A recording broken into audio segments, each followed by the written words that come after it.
Uniform civil code किस बुनियाद पर लाएंगे आप? 3 तलाक से जो नुकसान होता है ना, वो सिर्फ बेटियों को होता है ऐसा नहीं है। The diverse and great India uniform civil code.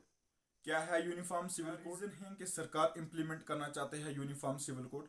अगर सरकार इंप्लीमेंट करती है तो क्या इम्पैक्ट पड़ सकते हैं, क्या कॉन्सिक्वेंसेस हैं और चैलेंजेस क्या हैं इसको इम्प्लीमेंट करने के, क्या सॉल्यूशंस हैं।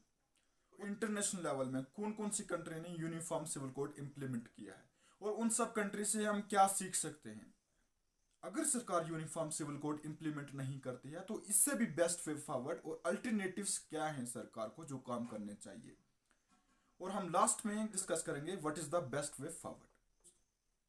सो before starting the main part of the topic, please subscribe my channel, share it and like it. तो क्या है uniform civil code? Uniform civil code एक सेट ऑफ लॉ है जो गवर्न करती है पर्सनल मैटर को। अभी फिलहाल में ऐसा है कि जो भी पर्सनल मैटर हैं वो गवर्न किए जाते हैं अपने अपने धर्मों की पर्सनल लॉ से। ये कहता है ऐसा इसलिए है कि अभी जो भी लॉ है वो धर्म की अपनी अपनी पर्सनल लॉ किए जाते हैं। अब हम बात करते हैं कि यूनिफॉर्म सिविल कोड का जिक्र हिंदुस्तान के आइन में क्या है और कैसा है।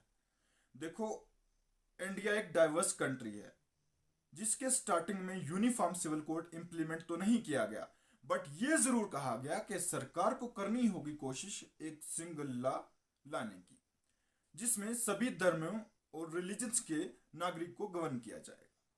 Hindustan PSP part 4 of the Indian constitution article 44 of the Indian constitution ये कहा गया कि सरकार को करनी होगी कोशिश सभी नागरिक को एक सिंगल और यूनिफॉर्म लॉ से गवर्न करने। और बात करते हैं सुप्रीम कोर्ट के स्टैंड की। वहीं supreme court in Shah Bano and Sarla Mudgal case judgement में ये कहता है कि there is a need of uniform civil code. इसकी अब हम बात करते हैं रीजंस की। ऐसी क्या रीजंस हैं कि सरकार को इतनी जल्दी जरूरत पड़ गई और अभी जरूरत पड़ गई। फ्रेंड्स, इसके पीछे एक मेन रीजंस हो सकती है gender justice and gender equality. ऐसा इसलिए है कि अभी जो पर्सनल लॉ है वो काफ़ी सारी धर्म्स की अपनी अपनी कस्टम और ट्रेडिशंस और रिलीजन्स के बेस पे जो मेल फेवर में है। तो सरकार चाहती है कि अगर वुमेन एम्पावरमेंट करनी है तो इक्वलिटी इज इम्पॉर्टेंट पार्ट। ऐसा इसलिए भी इम्पॉर्टेंट है कि अगर हाफ ऑफ द पॉपुलेशन को इक्वलिटी नहीं मिलती है अपने पर्सनैलिटी डेवलपमेंट को तो देश कैसे आगे बढ़ेगा। Number 2 reason, women empowerment, personality development की अपॉर्चुनिटी होनी चाहिए। अगर वुमेन को ये मिलती है तो वुमेन एम्पावरमेंट हो सकती है। और नंबर 3, और बात करते हैं सेकुलरिज्म की। इंडिया एक सेकुलर कंट्री है जिसमें डिफरेंट रिलीजन्स हैं और इन सब रिलीजन्स के लिए एक और सेम और यूनिफॉर्म लॉ लाई जाए ताकि सेकुलरिज्म प्रमोट हो। Reason number 3, gender justice. Friends, कई सारी ऐसी लॉ इंडिया में हैं जो मेल के फेवर में, जैसे इनहेरिटेंस, मैरिज, डाइवर्स। अब अगर यूनिफॉर्म सिविल कोड इम्प्लीमेंट होता है तो वुमेन्स को वो सारे राइट मिलेंगे जहां जहां इन इक्वलिटी वुमेन के साथ बरती जाती थी। ऐसा। Reason number 4, administrative simplicity. अब ऐसा इसलिए है कि डिफरेंट रिलीजन्स की डिफरेंट लॉ हैं और एडमिनिस्ट्रेटिव को उनको इंटरप्रेट करने में काफ़ी सारी डिफिकल्टी फेस करनी पड़ती है और यहाँ तक कि जस्टिस जो है अच्छे तरीके से डिलीवर नहीं हो पाती। और अगर यूनिफॉर्म सिविल कोड लाया जाता है तो एक सिंगल लॉ और यूनिफॉर्म लॉ होगी, उसमें रिफॉर्म भी लाया जाएगा, एक्सपीरियंस भी बढ़ेगा एडमिनिस्ट्रेशन का और जस्टिस होने के चांसेस बढ़ सकते हैं। और number 5 reason, promote unity in diversity. India एक ऐसी कंट्री है जो डिफरेंट रिलीजन से बिलोंग करती है जिसमें डिफरेंट कस्टम्स वैल्यूज हैं। यूनिफॉर्म सिविल कोड अगर इम्प्लीमेंट किया जाता है तो एक शेयर वैल्यू प्रमोट की जाएगी और जिससे यूनिटी होगी डाइवर्सिटी। अब इंपॉर्टेंट क्वेश्चन ये है कि प्रेजेंट स्टेटस क्या है। फ्रेंड्स, प्रेजेंट स्टेटस जो पर्सनल लॉ का है वो रिलीजन्स के बेस पे है। जैसे हिंदू में अलग है पर्सनल, मुस्लिम्स का पर्सनल लॉ अलग है। नाउ कुछ एक्ट हैं हिंदूज में, कुछ एक्ट हैं जो गवर्न करते हैं पर्सनल लॉ को, जैसे Hindu marriage act 1955, Hindu succession act 1956, Hindu minority and guardianship act. ये हिंदू पर्सनल लॉ को गवर्न करते हैं। और वहीं पे अगर हम मुस्लिम्स की बात करें तो मुस्लिम पर्सनल लॉ एक्ट जो अप्लीकेबल है मुस्लिम पर्सनल लॉ के लिए, और वहीं दूसरे धर्म की पारसी क्रिश्चियन उनकी अपनी अपनी क्रिश्चियंस मैरिज एक्ट और पारसी मैरिज एक्ट से गवर्न की जाती है। अब ये रही मैरिज के रिलेटेड। हमारे मन में क्वेश्चन चल रहा होगा कि किस तरीके से प्रॉपर्टी गवर्न की जाती है फिलहाल के टाइम में इंडिया में। फ्रेंड्स, अगर हम मुस्लिम्स में देखें तो दो तरीके से प्रॉपर्टी गवर्न की जाती है, एक वसीयत और सेकंड इज फराइद। अब वसीयत ये है कि 1/3 of the property, 1/3 of the total property is distributed based on वसीयत, और जो 2/3 है वो फराइद यानी डिस्ट्रीब्यूट की जाएगी equally among children, suppose, wife and other relatives.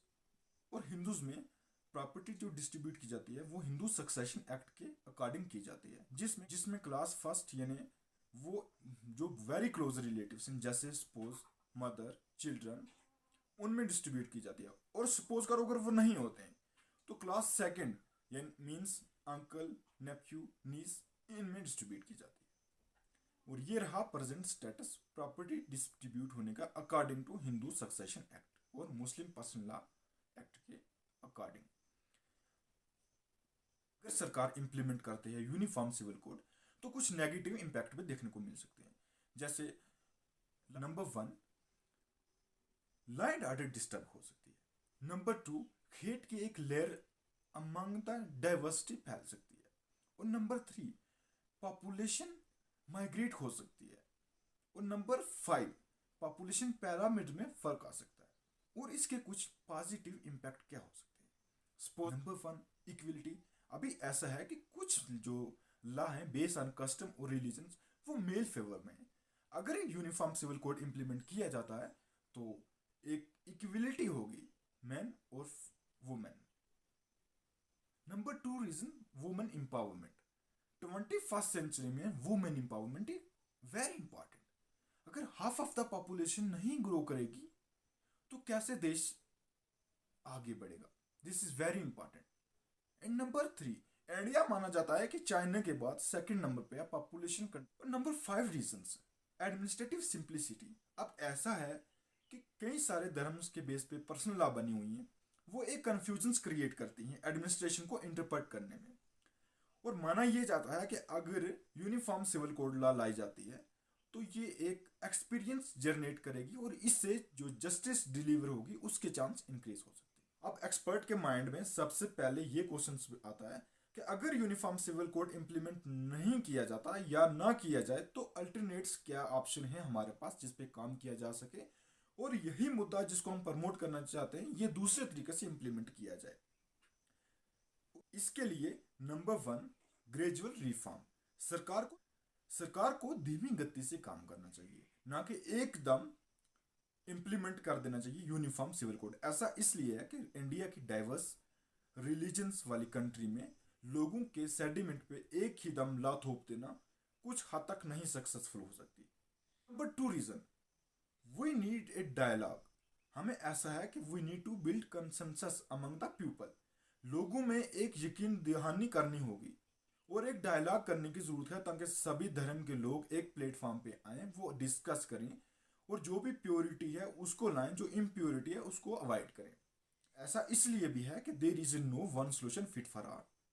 देखो, अगर यूनिफॉर्म सिविल कोड इंप्लीमेंट नहीं किया जाता, ऐसा इसलिए माना है कि there is no one solution fit for all, because India एक डाइवर्स कंट्री है जिसमें डाइवर्स रिलीजन्स के लोग रहते हैं और उनको अचानक से यूनिफॉर्म सिविल कोड थोप देना एक सेडिमेंट को उभराया जा सकता है और test and law and order disturb हो सकती है। यूनिफॉर्म सिविल कोड लॉ को इंप्लीमेंट करने के बजाय सरकार को स्ट्रिक्टली फंडामेंटल राइट्स को इंप्लीमेंट करना चाहिए।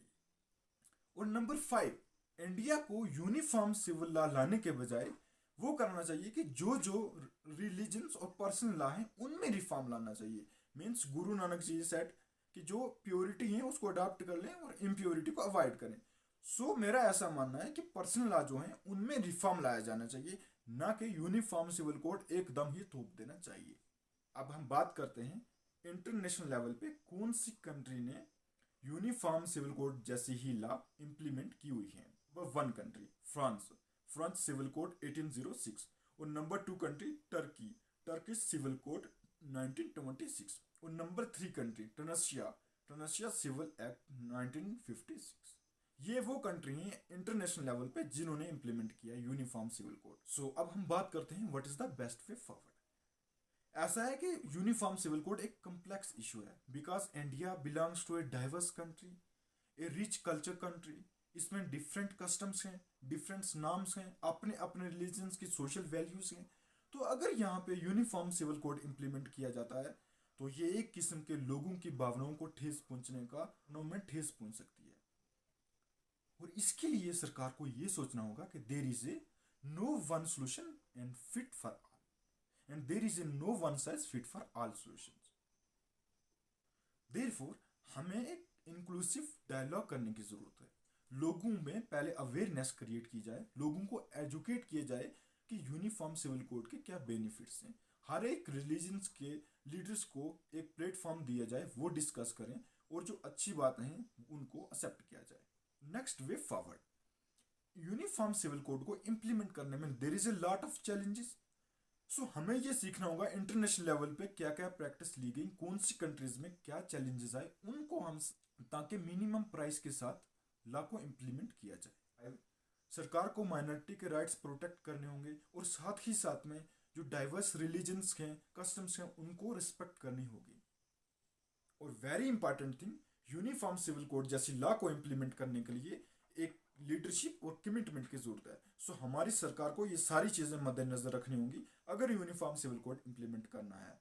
इससे ये होगा कि जितने भी चैलेंजेस और हार्डशिप है सरकार उनको ईजिली टैकल करे और इम्प्लीमेंट करे सक्सेसफुली यूनिफॉर्म सिविल कोड।